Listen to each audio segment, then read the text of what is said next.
All right, guys, test day tomorrow, first test of the second semester. Just as a reminder, and I'm going to try to make sure everyone understands this, tests cannot be retaken. So whatever you get on the test, you are stuck with until you take another test. So please make sure you remember that, keep that in mind while you are reviewing tonight. A couple of things I do want to go over. If the problems say to use substitution or use elimination, you have to show work for those and submit work. These problems, like substitution and elimination problems, are worth the most points on your test. If you do not submit work, you will get 0 points out of 3 for each of those problems. The rest of them are pretty much multiple choice, and you're doing them on a computer program, so these ones definitely will make or break your grade. Please make sure you know how to do them. Please make sure you know how to submit work. You can either submit it, attach it as a picture using your phone, just take a picture, and then submit it or attach it on Google Classroom, or you can email it to me tomorrow. If I do not get work though, I am going to give you a 0 on those problems in Schoology, even if Schoology, you have to show me your work. You have to prove that you know how to use substitution or elimination. So I'm going to go over one problem per type. I'm not going to go through it all, but at least one problem per type to kind of help you out in case you forgot. So for number 1, it says what is the solution to the system? So just as a quick reminder, the solution to a system is a point, an XY coordinate. And this one says to use substitution. So when you are using substitution, you need one of your equations to be in either y or x equals form. This bottom equation is in y equals form. So what we're going to do, y equals 3x minus 10. So we're going to take that 3x minus 10 and substitute it in for y. So that means when we substitute, we take that y out and put the 3x minus 10 in. So we get 8x minus 2, and then take the y out, put 3x minus 10 in, and just rewrite the rest of the problem, equals 8.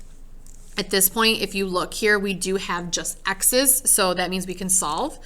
So distribute the -2, and we get 8x minus 6x plus 20 equals 8. Combine like terms, and you get 2x plus 20 equals 8. Subtract 20. We get 2x equals -12. Divide by 2. X equals -6. Once you get x, though, you do need to plug it back in. So I'm going to take the -6, plug it back in. I'm actually going to plug it into this one right here. So it says y equals 3 times -6 minus 10. 3 times -6 is -18. -18 minus 10, I get y to equal -28. So the solution is going to be -6, -28. So today, just as a quick thing I want to show you is how to check to see if your answer is actually right. And for those that do take the time to watch this today, this will help you out big time on your test, because you could walk away knowing that your answers were right. So if this is the point that I get, the -6 is an x and the -28 is a y.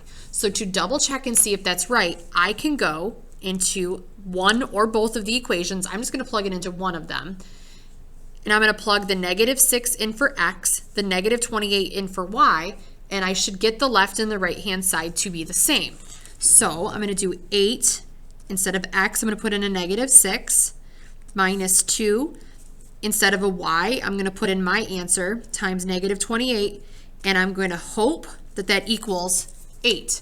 So I grab a calculator, and I'm going to do 8 times -6 minus 2 times -28, and when I plug all of this in, I get 8.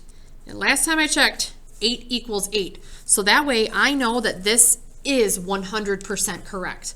Tests or quizzes, I would always check your answer if you can, and that's how you can check. Take your point, plug it in for x and y, and make sure the left and the right-hand side are the same. So that's substitution. So you're going to do the same thing for number 2, and I've attached the key below as well to kind of help you out if you want to work backwards. Let's take a look at number 3. So we'll take a look at number 3, and then we'll take a look at number 5 on this front page, and then we'll look at the story problem. So for number 3, they want you to, or I want you to use elimination. When you are using elimination, that means that you either need your x's or your y's to match up because you're going to add or subtract vertically. So the way they work right now, or look right now, they don't match up. So we need to get them to match up. I want my x's to match up. So if I have a 3 and a negative 10, I can get them both to be 30. So I'm going to, or you could get your y's to match up and get them to be 18. I think I did that actually on my answer key. But it doesn't matter. You can get the same answer as long as you get a match. So I need to multiply the top equation by 10 and the bottom equation by 3. So when I do that, every single number on the top gets multiplied by 10. So I get 30x plus 90y equals 330. And then you're going to multiply everybody on the bottom by 3.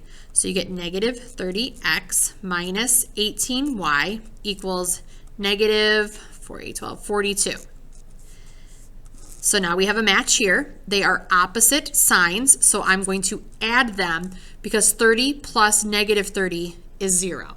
So you're adding these. 90 plus negative 18 is going to be 72y equals 330 plus negative 42 is 288. Then to solve for y, divide by 72. And you get y to equal 4. And again, that's great, but remember you're looking for a point. So you got to plug it back in, and it doesn't matter where. I'm going to plug it back into the top equation right here. And it says 3x plus 9. Instead of y, I'm going to plug in a 4 equals 33. 9 times 4 is 36. Subtract 36. 3x equals negative 3. Divide by 3, and you get x equal negative 1. So again, so my solution is negative 1, 4. And just like the one up top, you can check it by taking the negative 1 and the 4 and plugging it in to your equations and making sure that the left and the right hand side are the same. For number 5, so for this one, I actually already have a match, which is great. My y's match up. They are opposite signs. If they would have been same sign, we would have subtract, but they are opposite signs, so I'm going to add. I don't have to do any, they already match up, so I don't have to multiply. Negative 12 plus 17 is 5x.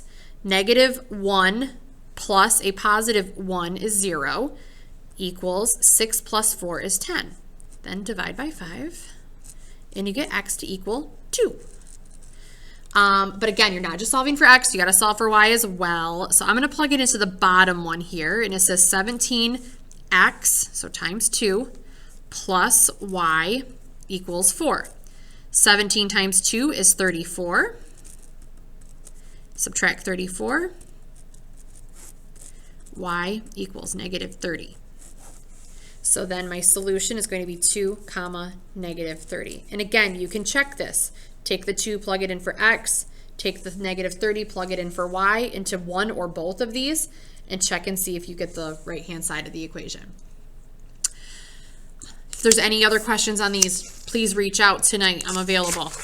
Last one that really you're actually going to have to use math for is the story problem. It says right here in the directions, use elimination. So it says Kendra owns a restaurant. She charges $3 for 2 eggs and 1 piece of toast. And she charges $1.80 for 1 egg and 1 piece of toast. How much does she charge for an egg? How much does she charge for toast? So the good news is that we actually don't have to multiply because our toasts match up. They are the same sign, so we are going to subtract. 2 minus 1 is 1 egg. $3 minus $1.80 is $1.20.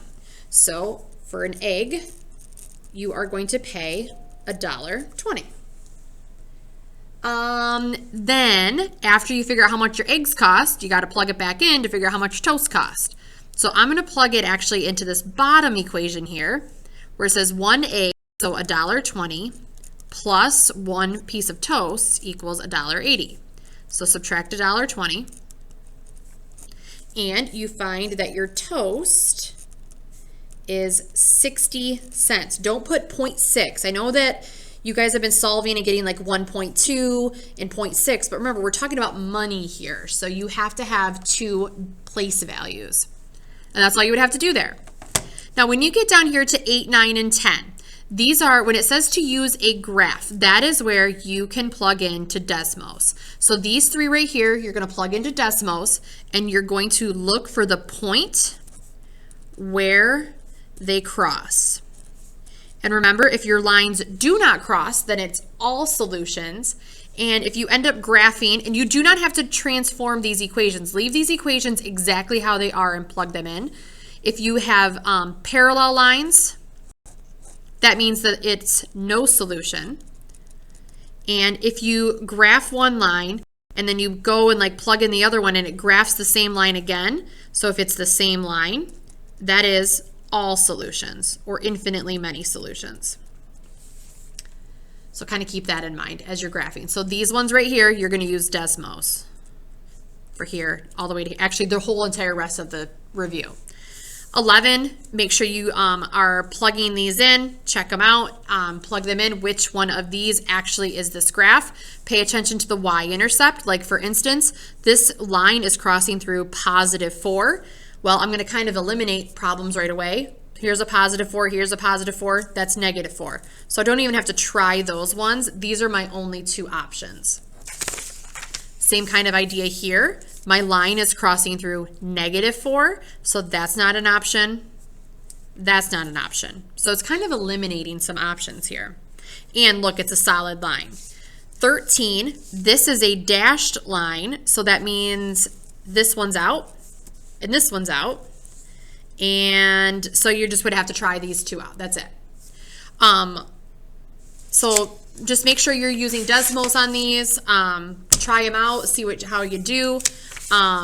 Make sure you remember your test points.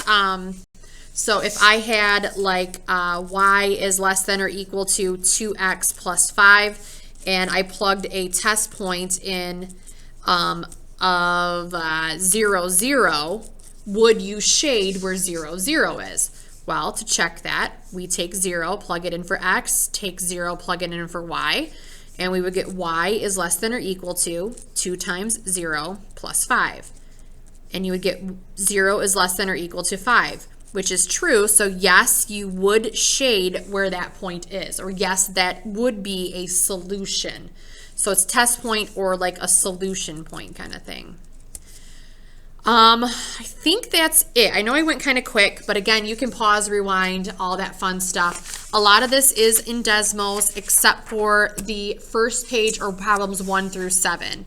I will be posting a picture of the actual review answers. No work, just the answers, so that if you have any questions, you know exactly what to reach out about. So let me know if you have any questions.